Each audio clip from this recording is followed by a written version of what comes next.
प्रश्नकर्ता आचार्य जी प्रणाम आपको। मेरा पहला शिविर है और देहरादून से आया हूं मैं। 4 महीने से सुन रहा हूं आपके वीडियो, काफी अच्छा लग रहा है।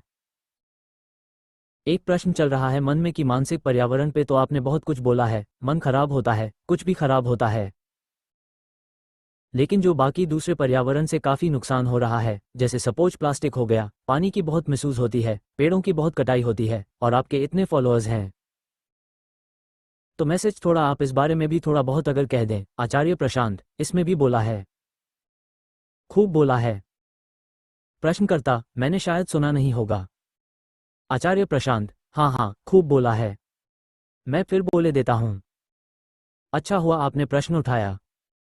देखिए, हम बाहर जो कर रहे हैं ना, वो भीतरी माहौल का ही एक प्रतिबिंब होता है। भीतर जो है वो छुपा रह जाता है। हम कह देते हैं हम बड़े साफ लोग हैं। क्यों? मुंह साफ है, हाथ साफ है, कपड़े साफ हैं, तो हम कह देते हैं हम साफ लोग हैं। हम लोग हैं बड़े गंदे, बहुत ही गंदे घिनौने लोग हैं हम। और हमारा वही घिनौनापन फिर उस प्लास्टिक में दिखाई देता है, पेड़ों के कटे हुए ठूठों में दिखाई देता है। वो जो बाहर है वो कहाँ से आया? हमारे भीतर से आया ना। अब इसी शहर को लीजिए। ये शहर वो शहर है ही नहीं जिसे मैं 10 साल से जानता हूँ। हर तरह की गंदगी, हवा तक अशुद्ध हो गई है। बोलने के लिए तो बहुत कुछ है, बहुत। दिन रात देखता ही हूँ। आप यहाँ से जाइए, वहाँ रास्ते में शराब का एक ठेका पड़ेगा और उसके बगल में कई टन प्लास्टिक का ढेर दिखाई देगा आपको, गंदे। और वो सरकारी है। सरकार ने वहाँ पर कचरा घर सा बनाया है। जहाँ कचरा घर बना है वहाँ पहले एक नदी बहती थी। वो नदी अब नहीं बहती। नदी का तल भर दिखाई देता है, पानी वहाँ एकदम नहीं है।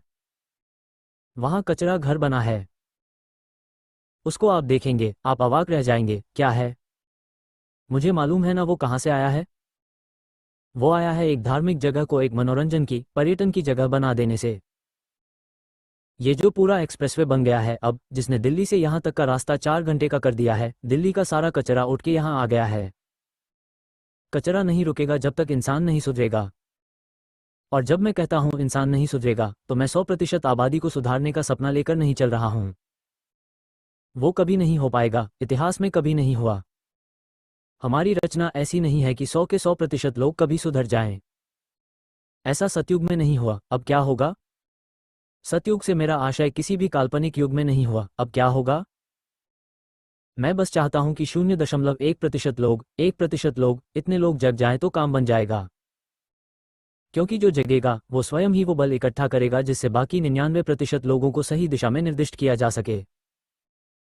क्योंकि यह 99% लोग जो सारी गंदगी के जिम्मेदार हैं, यह कोई बड़े होशमंद लोग थोड़े हैं। ये किसी भी चीज को लेकर के अडिग नहीं रह सकते। इनका कोई भी आग्रह नहीं है।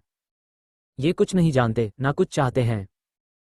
ये बस मजे करना चाहते हैं। या तो पेड़ से टूटे पीले पत्ते की तरह हैं, जिधर हवा होगी उधर को बह निकलेंगे। मुझे वो लोग चाहिए जो हवाओं का रुख तय कर सके। सिर्फ 1% वैसे लोग चाहिए, बाकी 99% लोग खुद ही पीछे पीछे आ जाएंगे। उनमें वैसे भी कभी कोई चेतना रही नहीं है। उनका तो काम रहा है बल के पीछे पीछे चल देना। और इतिहास कभी भीड़ों ने नहीं तय करा। आप मानव जाति के इतिहास को देखेंगे तो लोग रहे हैं, कुछ विशिष्ट लोग जिन्होंने सब कुछ करा है। बाकी सब तो उनके पीछे पीछे हुआ है। और उनके पीछे भी जो भीड़ें चली हैं, ऐसा थोड़ी है कि वो उनको कुछ समझती थी या कुछ था। उनके पास बल था, इसलिए पीछे पीछे चल दिए। तो मुझे ये लोग चाहिए, 1000 में 1, 100 में 1। उतना काफी है। उतने से हो जाएगा, सारी सफाई हो जाएगी। जब तक प्लास्टिक सस्ता है तब तक उसका इस्तेमाल होता रहेगा। प्लास्टिक सस्ता है और इंसान में लालच है, आप कैसे रोकेंगे? एक ही तरीका है, नियम बने, कानून बने, और वो बन जाएंगे। उसके बिना आप सोचे कि लोगों में कोई जागृति आ जाएगी, अवेयरनेस कैंपेन वगैरह चलाएं, अच्छी बात है, लेकिन उससे होता कुछ नहीं। आप वृक्षारोपण अभियान चला सकते हैं, लोग जाकर थोड़े बहुत पौधे लगा देंगे और अपने पाप के बोझ से खुद को मुक्त मान लेंगे, हमने कुछ पौधे लगा दिए। पहली बात, जो लगाए गए पौधे हैं वो बहुत ही कम हैं। दूसरी बात, जो लगाए गए हैं वो 2 महीने में सूख कर मर जाते हैं। तो इन सबसे काम नहीं चलने वाला। अगर आप सोचे कि एक एक आदमी जाग जाए तब दुनिया बदलेगी, तो फिर दुनिया बदलने से रही। हमें शेर जैसे लोग चाहिए जो सबसे आगे बढ़कर दहाड़ें, जो नेतृत्व दे पाएं। तब बनेगा काम। नहीं तो फिर हम सब अपने आप को खुश करने के लिए ये कर सकते हैं कि चलो सब लोग अपने अपने मोहल्ले में सफाई करें और इतवार की सुबह 1 घंटा सफाई किया करें। कर लीजिए, उसकी फोटो खींचकर फेसबुक पर डाल दीजिए। अच्छा लगेगा कि हम भी स्वच्छता अभियान में भागीदार हो गए। देखो, हम अच्छे आदमी हैं, हम सजग नागरिक हैं। बड़ा अच्छा लगता है, होता उससे कुछ नहीं। बाहरी स्वच्छता आंतरिक स्वच्छता की छाया है। और वैसी आंतरिक स्वच्छता, मैं कह रहा हूं, बस 1% लोगों में आ जाए तो बाकी 99 अपने आप ठीक हो जाएंगे। हम इतने तो मजबूर हो गए हैं, लेकिन तब भी कोई नियम कानून बना कहाँ रहे हैं? मुझे बताइए, पेरिस, कोपेनहेगन। अभी मालूम है भारत ने क्या वचन दिया है? कहा है कि 2070 तक कार्बन न्यूट्रल हो जाएंगे। 2070 तक कुछ बचेगा भी? और हम तब कार्बन न्यूट्रल होंगे? ये सब इसलिए है क्योंकि हम आम आदमी का मुंह देखते हैं। हम सोचते हैं कि नेता लोग कुछ करके दिखाएंगे। लेकिन नेता किसके गुलाम हैं? नेता बहुमत के गुलाम हैं। बहुमत किनका है? बहुमत बेहोश लोगों का है।